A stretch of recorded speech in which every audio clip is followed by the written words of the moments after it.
Hello and welcome to another episode of the Parenting Teens podcast. Today I'm going to talk to you about emotional awareness. Now, this is the topic that is closest to my heart. It is the niche of everything I do. It is the very foundation of why I even run the Parenting Teens podcast in the first place. It is behind everything that happened between me, my son, and his journey with suicidal depression. He's okay now. It's also been something that saved me from health issues after I developed the strategy for my son. But let's dive into, I've got a wobbly chair. Let's dive into today's emotional awareness topics. Now, for the Parenting Teens podcast, every week I bring you personal development strategies that as parents, whether you may be teachers, leaders, group supporters, whatever you do, if you're supporting teenagers and young adults, and especially if they are additionally challenged with neurodiversity and depression or suicidal tendencies, self-harm, anxiety, anger management issues, whatever they are going through, complete emotional dysregulation, like watching a cat in a bag where the arms and legs are going everywhere. That's the kind of emotional level I was dealing with my son. Never know what was going to go in what direction on any day. And somehow I had to keep him safe right through to adulthood. And then I found out or realized why he was like that in the first place. But we'll come around to that. So I talk every week about personal development strategies that help us as adults to create more inclusive ways of communicating with them, to create engaging conversation, to rebuild trust, right? And to get them opening up and understanding their core emotions. But we cannot get them to learn something from us unless they trust us first, unless they are willing to open up, unless they feel emotionally safe to do so. Now, in the previous, I think it's 11 or 12 episodes, I think it's 12 episodes previously, I have already covered a lot of those topics. Please do go back and check them about rebuilding trust, about creating safe space, about creating that engaging conversation. There is a lot of information already shared, and progressively this podcast provides you with some tremendously valuable information. But today I am really digging deep into the part that is closest to my heart, and that is the emotional awareness. Now, the first question I want to ask you off of this is, how can you teach something that you don't know? And the answer is very difficult when you really think about that. If your teenager or young adult said to you, but what are emotions? How do you explain it? Right? What is the difference between feelings and thoughts and emotions? How do you explain it? And so this is where a lot of this is going to come in today's episode. There are over 6,000 words in the English dictionary that describe emotions.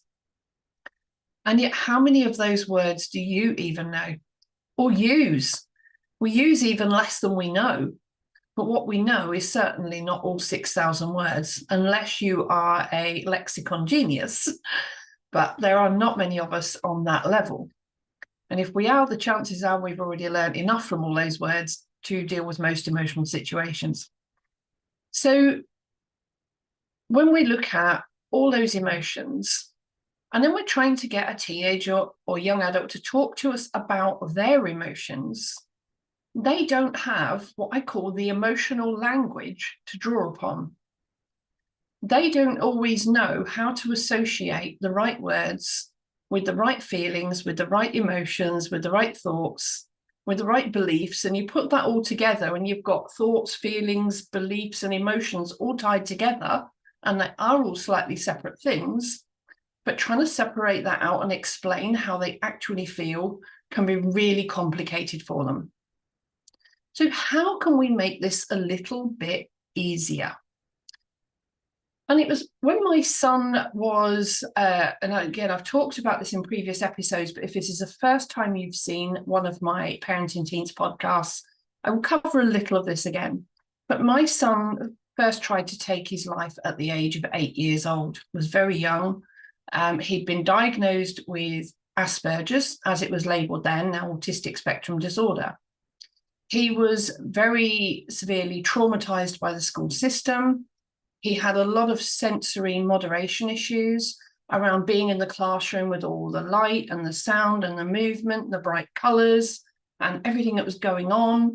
And when he could finally hyper-focus on something, it might have only been a minute or two before the next bell or the teacher shouts out the next order, and that disrupted his hyper-focus and he was going into total meltdowns again.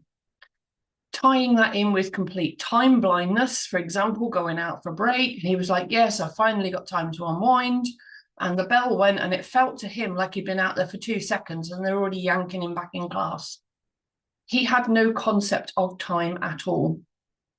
You literally could have stood him in a room for 5 minutes and said how long you've been standing there, and he could not tell the difference between 2 seconds and 2 years. He did not know how long he'd been standing there.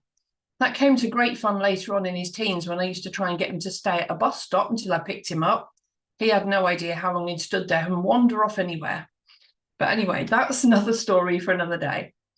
And so how, when he can't even manage things like time, and he's got this hypersensitivity mixed with a hyperfocus that's very easily disrupted with emotional meltdown, and then going into suicidal depression again in his teens. By the time he was 15, I got to a psychologist with him, and he had a really good day on the day and just said, no, Mum's making it all up, I don't need help. Dismissed off the system. For the next 5 years, I could not get any support for him. He refused to access support, and I didn't know what else to do with him apart from it felt like I was keeping him afloat day after day after day. And it was like constantly rescuing somebody from drowning, which is a physical effort. It felt like this massive, physically exhausting effort to rescue him from drowning every day, only for him to turn around and jump back in again the next day. That's how I felt emotionally, trying to keep him afloat so that he was in a safe space. And like I could not turn my back on him. And then it was when he was about 20 years old that I sat with him in the car one night, and he'd been in a pit of depression again for 3 hours, feeling suicidal yet again. And I was ready to call the mental health unit. This was like the final straw that night. We were in such a dark place. There was aggressiveness, there was anger, there was absolute despondence and despair and tears. And we had the full works, and his emotional cycle was trying to work through it, but didn't know how. And that's why they go from tears to anger to just all the different, like, denial, and they'll cycle through it through those hours, because the human emotional cycle naturally wants to change. It doesn't like being stuck. And yet they don't know how to make the right changes.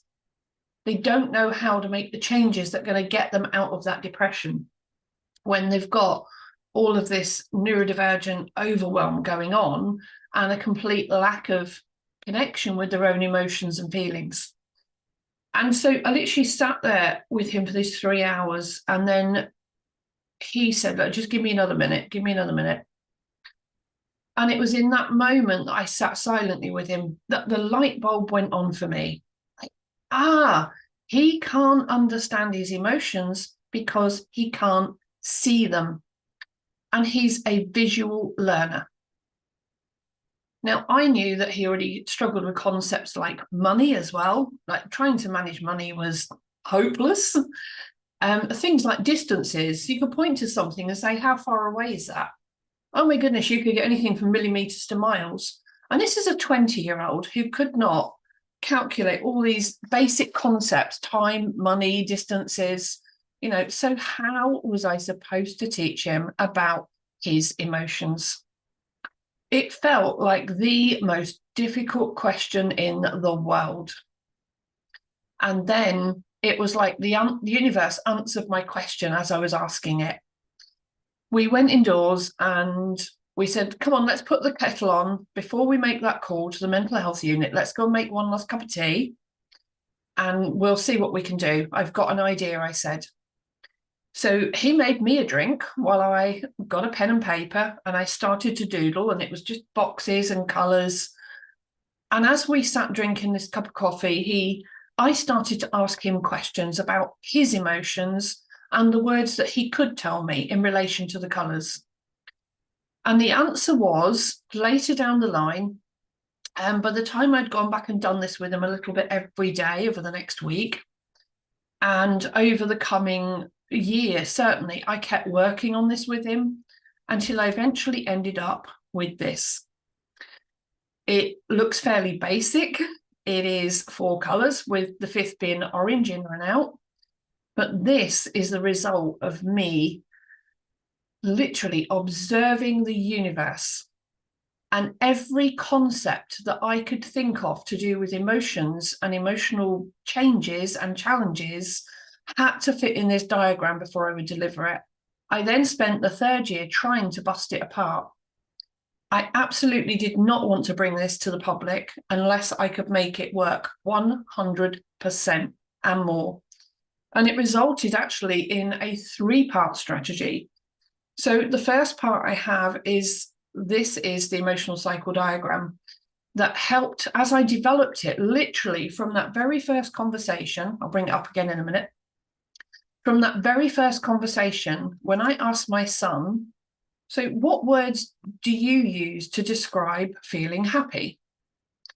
And we listed his words. So it was no longer about my narrative, it was about his. Then we did the same for sad, angry, and depressed. And we just started with the basic words, no more than about 4 or 5 words a piece. Now, I've done this with a workshop with somebody on Friday, and we went a lot deeper with this. But for today, I'm just going to focus on those 4: happy, sad, angry, and depressed. And it was beginning with their feelings, their emotions, their thoughts, their beliefs around what these were, and getting that on paper so they could see it. And when my son could see that written down, it gave him something to think about until the next day. Like, actually, yeah, why do I feel happy, sad, angry, depressed? Like, what do I say? When I feel like that and I use that word, what does it physically feel like at the same time? So it's getting them to understand, when you feel happy, how does it physically feel? Like, what are the signs going on in your body? And the same for the other emotions. And that literally was the first lesson I ever did with him, in about 20 minutes, half an hour, that we sat and went through those 4 colours to help him understand that actually the world is not as complicated as it sounds when you start to look at your own emotions in terms of these colours. Now, for me, I went back the next day and I sat with him again to pick up from where we'd left off, and said, okay, so let's go over those emotions again and talk about them a bit more. How have you felt today about each of these? You know, what have you felt today? And I picked up that conversation again and kept it going. And already on those first 2 sessions, he was actually engaging in that conversation. He wasn't putting up the barriers and blocking it like he had with all the therapy sessions that I had tried to arrange in the past, or where he had actually sat and listened to models like the SMART model, and then a day or 2 later going, yeah, that's not going to work for me. And you know what? He was right. It wasn't going to work for him because he didn't understand his emotions first. And every model of therapy or every model of personal development out there is there to resolve an emotional issue. So if they don't understand the emotions first, how can they resolve them? And this is where the emotional awareness being the first stage of anything, being healed, repaired, fixed, learned, anything, it has to be an awareness first. The rest comes after. And so bringing the emotional awareness out was what really became my topic from there. It's the journey I've taken developing this, not only to help him, but when I realized that within a few weeks, he was already trying to help friends because he felt like he understood enough to listen to them now when they were talking about their thoughts, feelings, and how, you know, how their emotions were affecting them in any form. He was listening to it in relation to this and think, how can I help my friends?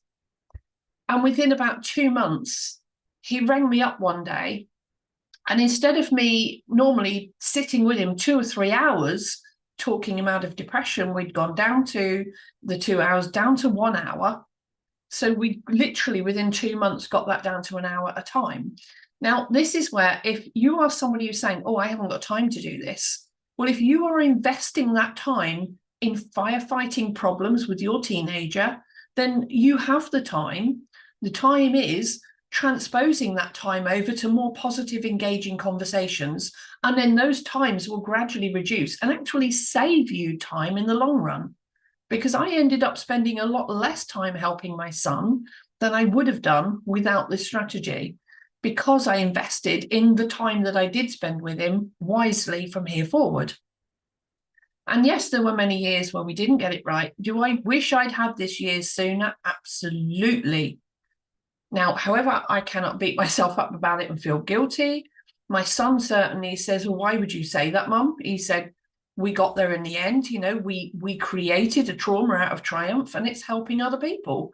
And he understands that if what he went through means that the strategy we've come out of it with helps other people, then he feels like even his depression had a purpose, a bigger purpose than himself. And that's powerful that he can accept that.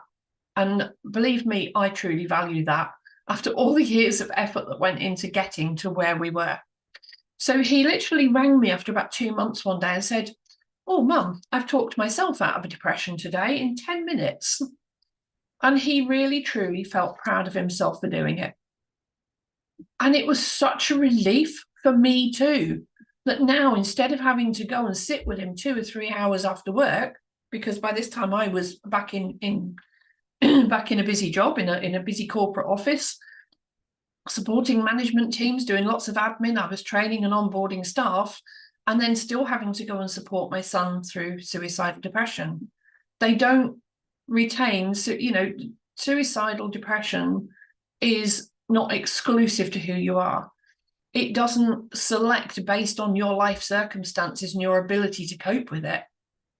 Right? Suicidal depression, or even just depression, deep, dark, chronic depression, generic depression, just low level, burnout, anxiety, anger management. It's irrelevant of any life circumstances. If they are going through it, they are going through it. And as parents, whatever your lifestyle, whatever your status, you're going to be going through it with them. So investing that time with them wisely is a time investment, not a time waste. Now imagine then, once you get this right with them and you help them to heal, any time you spend with them going forward is going to be quality time, not quantity of all the negative, depression, overwhelm, everything else. We're going to switch that out for quality time that you now get to spend with them, that you get to do all the great things that you may be missing out on right now. And one of the things that my son and I have always loved to do when we get time is go and meet up somewhere for a cup of tea in a cafe where they serve it in a proper teapot. And he can have an Earl Grey or something herbal, and I like my different choices, herbal, whatever. Sometimes we share a pot, have the same. But it's being able to go and sit and have that coffee, one-to-one, in a cafe somewhere where we can have some really positive conversations. And we still keep that going now, not as frequently, but when we do, it's still a time where I just see his energy unwind, and it helps. And we have some amazing conversations that way. And I get, you know, we get to learn more about each other and keep up with our lives. You know, he's now married, he's got a family, he works, drives a car, all the sort of normal living things. But it does mean that he's busy. I'm busy running a business. And so that time is really valuable now. And being able to spend that time together positively over a pot of tea, rather than firefighting all of his problems, is a tremendous feeling. And I want that for everybody. And this is, when you think about that, somebody who was unable to tell the time of the day, what day of the week it was, anything about money, distances, was completely disconnected with life, to be honest. He was barely existing in the body he had. And it did feel like he was almost completely disconnected with himself. And yet he came back really, really quickly to within 2-3 months saying, I've talked myself out of one. So it just went to show it wasn't, although it was long-term depression, it was more about the emotional depression than something else for him. Now, some children are in depression because there's trauma and other things going on in their background that is causing it. And without removing that root cause, that will continue, that depression will continue. But this information will still give them the power to start healing and making changes, the right changes, especially if you're a guardian to somebody who's perhaps adopted. Being able to provide this support in the background to help them over traumas. If you're a teacher who's working in schools and you've got children who are being bullied or dealing with other anxiety problems, health issues, whatever they've got going on. Or if you're a leader at work, in a workplace, and you are supporting young adults with depression, stress, anxiety, and possibly neurodiversity as well, diagnosed or undiagnosed, because I know a lot of people find it hard to get work and employment with a diagnosis, but there are also equally many, many teenagers and young adults, like 19, 20, 21, up to 24, who are getting employed in companies where they're not aware of the neurodiversity. And so they're finding challenges, also particularly hay fever season, I love it. They're being challenged with neurodiversity in the workplace without the support and the awareness and the knowledge. And this is where, for me, this topic is really key to my heart, because even with neurodiversity, they deserve to go into a workplace to be understood, to feel supported, to be able to find their passion and purpose within the workplace they choose, and not to feel like they're just being suppressed into a job to earn money. Nobody likes feeling like that. Nobody likes feeling like the only reason they go to work is so that they can pay the bills at the end of the month. It is the most horrendous feeling in the world, feeling like you are trapped in that rut run, that commercial pit where money is the only reason we exist, so that we can pay the bills to exist. We want to be way above that. And everybody has the opportunity to do that. So coming back to the emotional cycle diagram, I'm now running workshops on this as well, which I'm going to be doing every other Friday. And I'll drop a link below to Eventbrite. So you can check out, whenever you watch this, check out when the next available dates are. And I've just delivered this on Friday, just gone when I'm recording this, to a trauma therapist. She's a trauma therapist and a hypnotherapist. And again, I'll link the replay to this feedback at the end. But to be able to take this strategy now and use it to help other parents, help their teenagers, young adults, and even children. I mean, I think the youngest person I know somebody is working on with this at the moment is 11. Somebody who's been supporting me through my health journey is using this for a daughter, because her daughter's in high school and there's a lot of peer pressure going on. So she's starting quite early and getting ahead of the game with that. But I delivered this trauma therapist. And the one thing she's told me quite repeatedly over the last year when I've spoken with her, although she'd not done the workshop till Friday, is she tells me how, very much like when my son was in that really deep, dark state, but on the day of the therapist appointment or the psychologist appointment he hadn't having a better day, but just said, no, mum's making it up, I don't want help. And she finds the same. A lot of young adults in particular are turning up quite traumatized to the point they have no connection with their emotions. And the whole point of going to therapy is to process those emotions. But how can she help a client to process emotions when they don't understand them in the first place enough to talk about them? Like when she says, how are you feeling? Or how does that make you feel? And they can't even put words to it. How can she help them process that? And it upsets her in a way to think that she sometimes cannot help the deepest clients who need the most help And she actually is finding it hard to connect with those clients. And it's not that she can't connect with other clients, because she helps a tremendous amount of people with some of the most horrific traumas. She does an amazing job. But now and again, there is that client that is like my son was, so deep in that depression. It's like, imagine neutral ground, and all the people who do life coaching and personal development and mentoring, training for personal development, all of that. It's like putting people a step up onto the ladder of success. So imagine that ladder is here, and it takes help for somebody to give you a bunk up to get on that ladder. But now the person with depression is stuck in a rut, in the pits, rock bottom. And those that are in the deepest, darkest pits, it's like even the therapist here, that person can go so deep, it's almost like they're out of reach for them as well. Like they can help so many people, but it's like being out of reach for them as well. And we want to be able to fill that gap. It's like filling that trench up and lifting them up. We want to find a way to lift them up so they can get access to that help again. Now, for a lot of them, because they won't even go to therapy in the first place, this is where I'm going to throw some numbers in here first. Now, in the 50s, there was no register for psychologists and counsellors in the UK. In England, there were 39 in Scotland and 1 in Wales, none in the UK that were registered. And then they decided they better put a register together. So by the 70s, there was a register. I can't remember how many there were, but it equated to 1 professional psychologist or counsellor per, 500,000 people.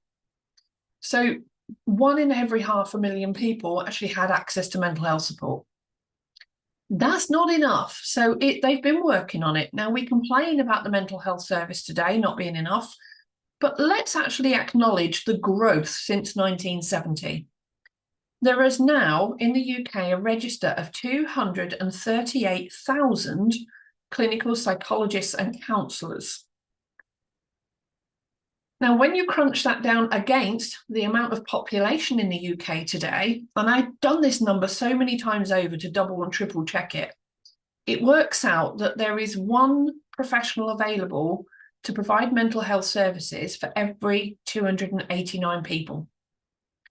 So that is tremendous growth since the 70s. And I think we do at least have to acknowledge the mental health services for that amount of growth.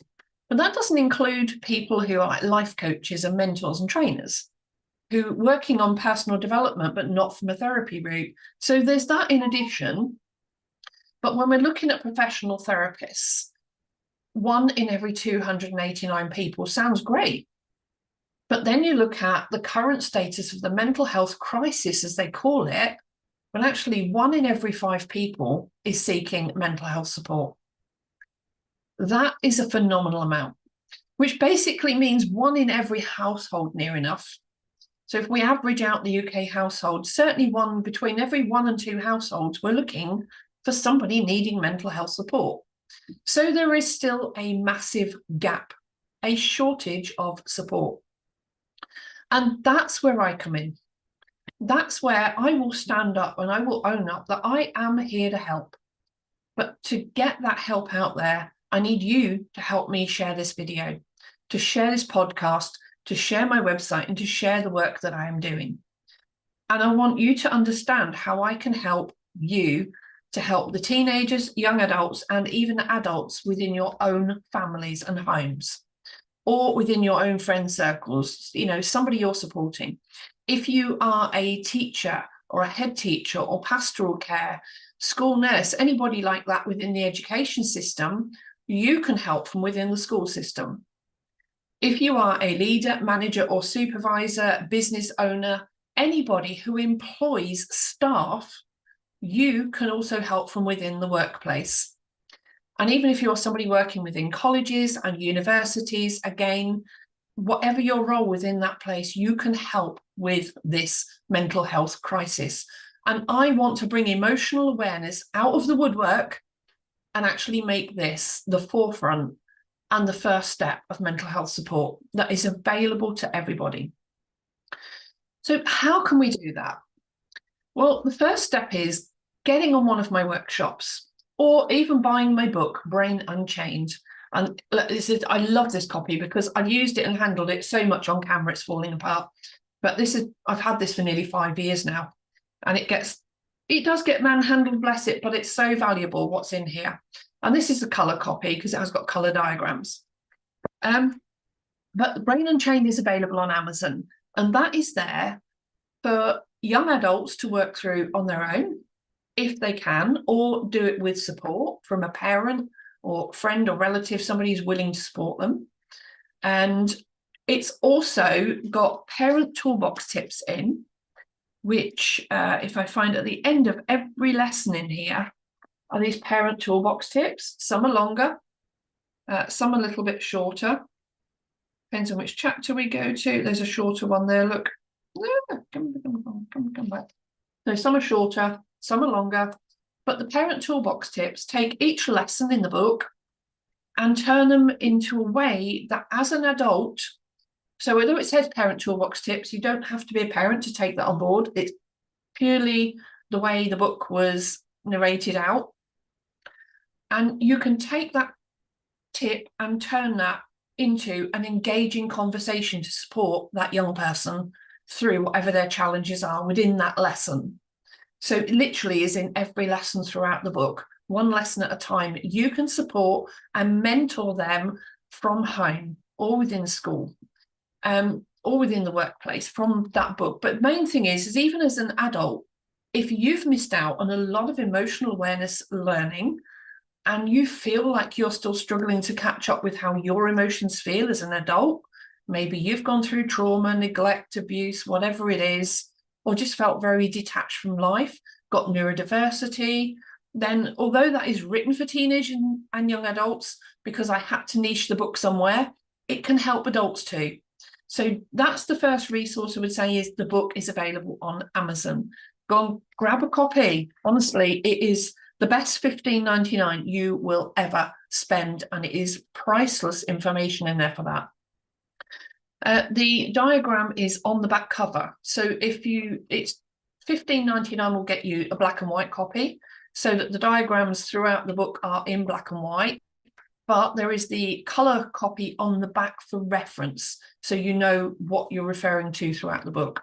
The colour copy is also available, but you have to look it up with the word colour when you're searching for it, and that is £25 in colour. But the black and white one's perfectly fine to work through. All the way through there are exercises as well, so they can reflect, and the further they get into the book, the more exercises to draw the early information out. That is the mood mentor model, mind my scribbles. That is the entire 3-part framework that I teach throughout the book. And this diagram, the emotional cycle diagram, is the part that's taught in the first part of the framework. So this is about understanding the diagram. These 2 parts are about understanding change. So when I talked about happy, sad, angry, and depressed, the next thing I talked to my son about was, okay, so I spoke to you earlier, you sounded perfectly happy. The next time we speak, you were really angry. What changed? Excuse me. So why did you change between emotions? And the answer in the simplest form that I could come up with was because something changed. What was it? And that was where, over the coming 2 years, I ended up developing 2 more parts to my strategy, which actually end up becoming a reverse strategy as well. So we understand the core emotions, we look at what changed, and I broke that down to 5 changes in the whole world. And when you can start with just those 5 possible changes, it gives you a really good starting point for the conversation to work out then what the root cause of that change was. So as emotions, what changed, and what was the root cause? And again, there was 5 root causes. Now, once you understood those, we then look at how those root causes can be turned into resources. The same 5 things that are root cause to a problem can also be a resource to solving a problem. But we might need a different one of the 5 resources to come back, create new positive change. So we're back to change, but this time we're creating change, not reacting to it, to resolve the emotions and then reassess and work through that process again. and again for life. But it gives them the simple tools of going, right, okay, let's start on here. Where am I emotionally on this map right now? Me, I'm up here. I'm positive and happy, but I have got passion and fight for what I do. I am motivated. So up here for me right now is here. But I have spent a lot of time over here in thought and reflection and really thinking without doing, just sitting back and thinking rather than getting out and doing. So there is a lot of language that gradually builds up around this emotional cycle diagram throughout the book. The other way to do it is, if you're not a reader, is to do it through an online course. There are some courses on my website already. If I'm having some glitches with the courseware at the moment, I'm working on fixing it. So do check back or let me know. So the other way to get around that is workshops. I'm currently running a workshop every other Friday, and I hope to keep that going for some time. And the dates might change a little, but I'm going to be running workshops on some Fridays where it's a 3-hour workshop that will take you through the very basics of understanding the 4 core emotions. That is the only part we cover, but we cover it in more depth about the human emotional cycle and how that ties in with being human. We will look at more about the dynamics of high and low, positive and negative, fight and flight. We will look more at body language, tone of voice, the colour language we use, other words that we use. And it's an interactive workshop where, as an adult who is supporting teenagers and young adults, as an adult, you get to sit and experience that process of working through that emotional cycle for yourself. It's not about feeling the emotions or going through therapy. There is no therapy involved in doing this workshop. And there is no therapy involved in delivering it unless you are doing it from the point of a therapist. And therapists are also extremely welcome to come on this course, because I am looking to do a premium program where I train therapists in this model as well. But I also want parents to come and join us on there to learn this basic concept about talking through the core emotions, because sometimes that is enough to get them out of that pit of depression, to become emotionally aware enough that they can start to take control of their own emotions and go, okay, so today I'm feeling depressed or I'm feeling angry. Why did that change? Oh yeah, this happened. So then looking at their inner thoughts, feelings and beliefs. Well, what can I do differently next time? How can I resolve that differently? Now, they may not have all of these answers for themselves immediately.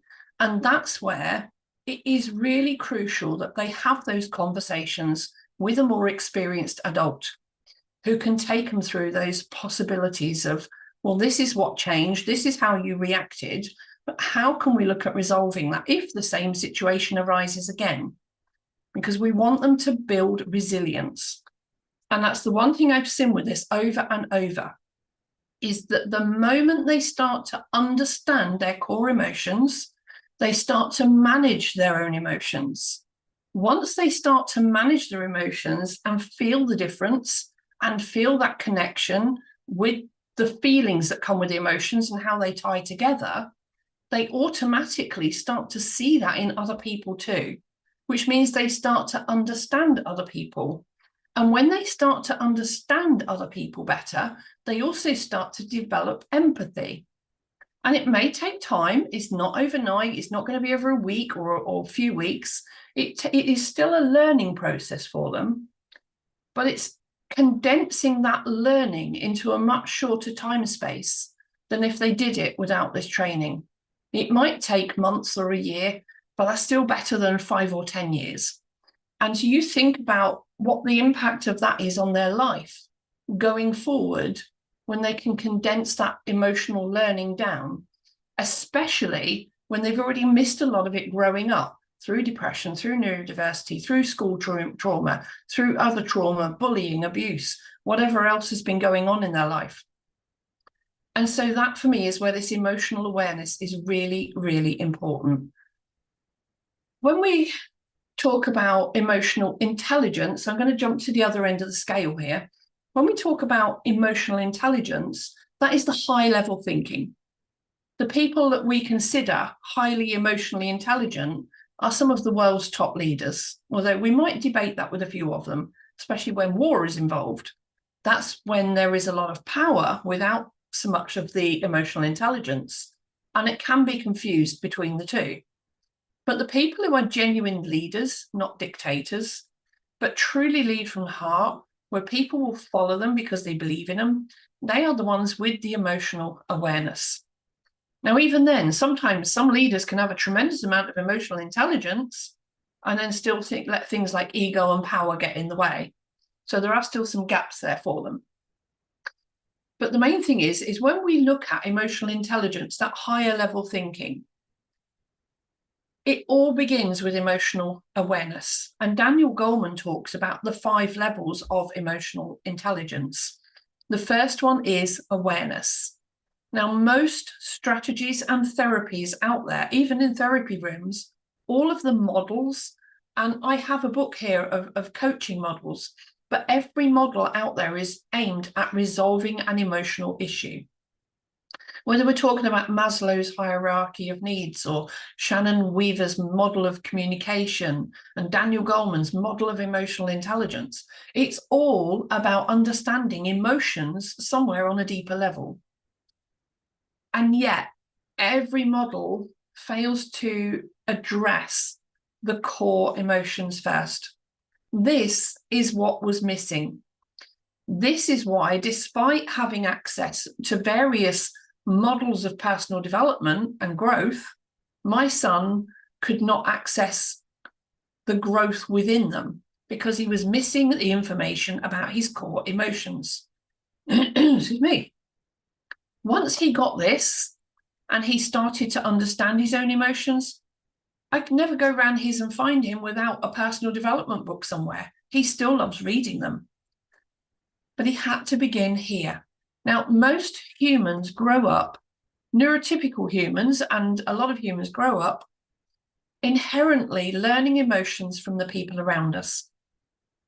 As children, we mimic, we copy, we ape, and we develop the same habits, patterns, and processes as the parents that are raising us.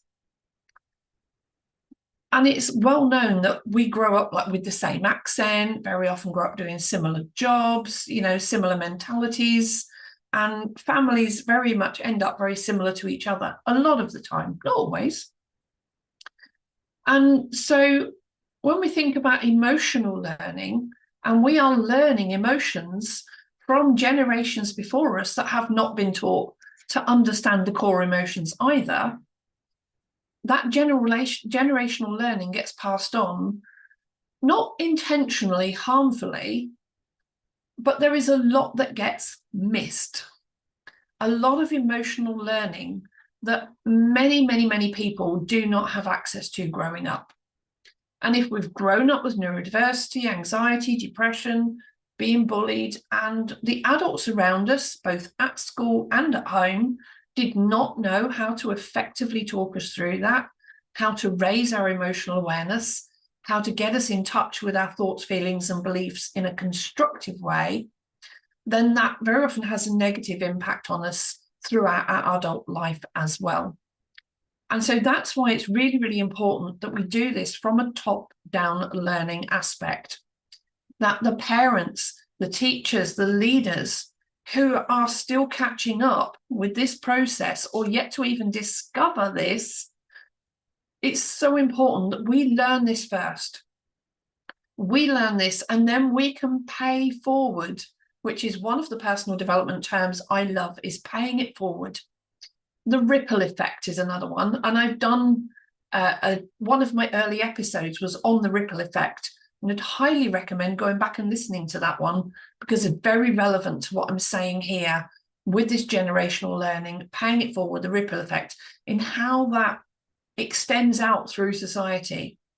And how if we can turn that into something positive and use exactly the same strategies for the right reasons, with the right people, with the right knowledge and the right emotions, that is going to change the world.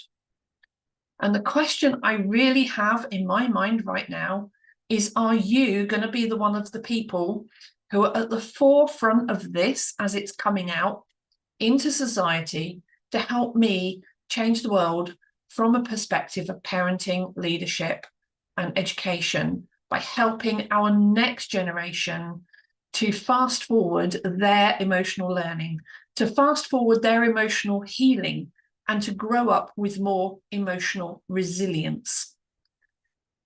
I hope this has been really inspiring for you today. Please do check out the links below for my workshops, my books, my website, which is kreeve.co.uk. Next week, I am probably going to talk to you more about, what can we cover next week? Feeling lost. I'm going to cover the concept of feeling lost next week. So we're talking about where we want to go. Let's go back and look at the very early stages of recognizing why emotional intelligence is really important, or emotional awareness, I should say. So we're going to go back and talk about feeling lost and how to recognize when you or somebody you know actually needs help and why they've ended up going in the wrong direction to start with. I love that conversation. I've got a really interesting story to tell about me getting lost, but not emotionally. I actually got lost, but how I relate that story in is a bit of a laugh. And I've done it again since. Something that's happened in my life that really taught me a lesson from way back in my 20s about feeling lost. So thank you ever so much to anybody who's watched this today. Please do help the algorithms share this message, and let's change the world with a like, subscribe, and a comment. And I will see you all again next week. Don't get lost, and remember to find your way back here next Tuesday. Bye-bye.